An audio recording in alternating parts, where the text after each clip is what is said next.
Fortnite has been back on iOS for 2 years now, but Apple just took their fight back to the Supreme Court to try and reverse that. And if they win, cloud gaming won't be a nice to have. It'll be the only way to play. So I need to know, after all of this time, can it actually compete with native? We'll be testing everything from free building on both side by side to see how they compare, testing the overall performance of streaming, and finally dropping into reload to see if I can actually compete in the primary competitive mode for Fortnite Mobile. Before we do that though, I need to rebuild my HUD. So let's do that real quickly.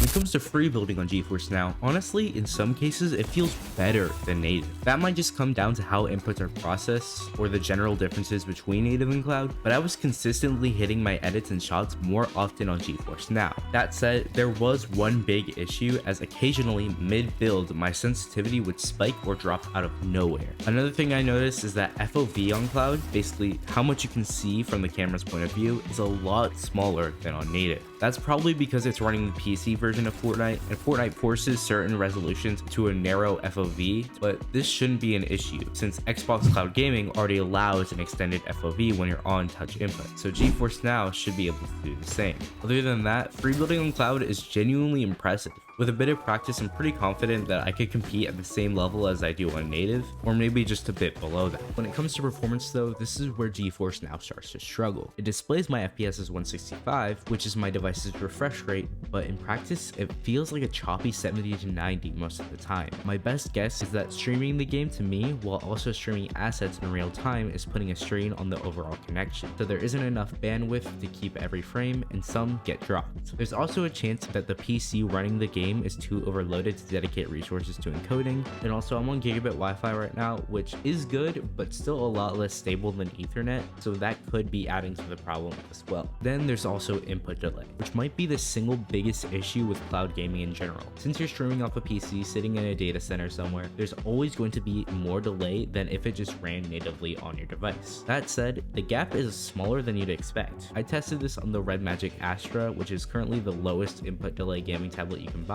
and only picked up about 50 to 100 milliseconds more delayed than native. You can see exactly what this looks like on screen right now. As I drag my finger to look around, GeForce NOW takes a moment to catch up, while native, on the right, registers it instantly. That gap can be shrunk even further with lower streaming and gaming settings, but what you're watching right now is the out-of-box experience. Before we continue, if you're enjoying this video, please consider subscribing, as I'm about to hit 2,000 subscribers, which was double my goal before the end of the summer. So if you can, it would mean the world. Anyways, let's continue by jumping into a reload match to see how I can actually compete on GeForce NOW.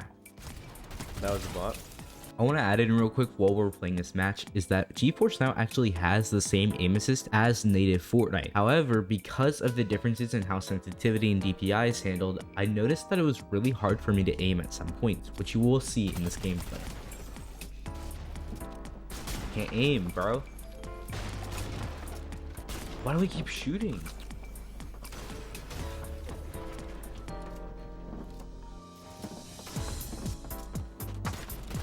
Oh my god, I can't aim. There we go. Another bot. Another bot. Oh my god.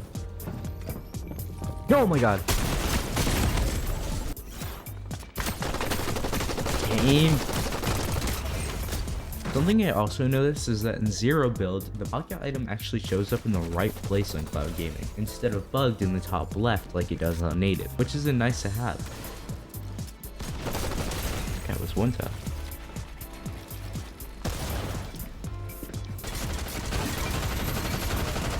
Yo, stop spamming me, bro. Oh my god.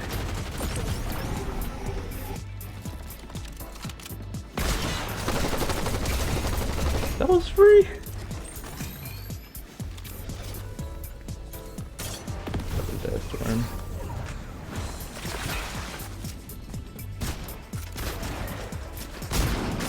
Can I hit a single shot, bro? I'm trapped now. Oh man.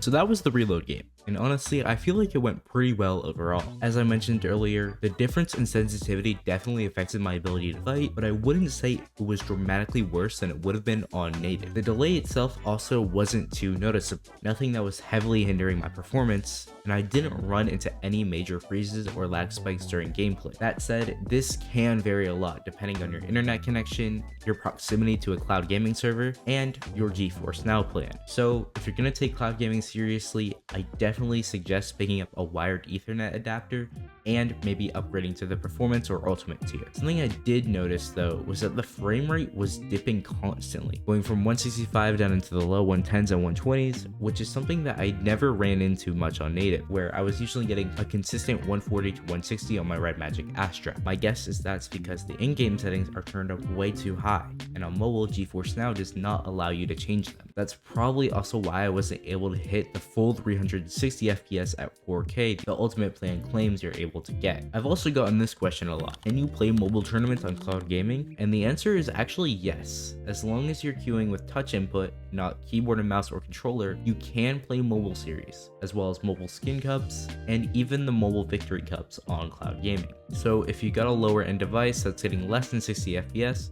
this could genuinely be a way for you to be able to compete. Overall, I think that the state of cloud gaming right now is much better than it was in the past. Back when Fortnite was banned on iOS and the Google Play Store. Before, we were dealing with constant connection issues and a ton of delay.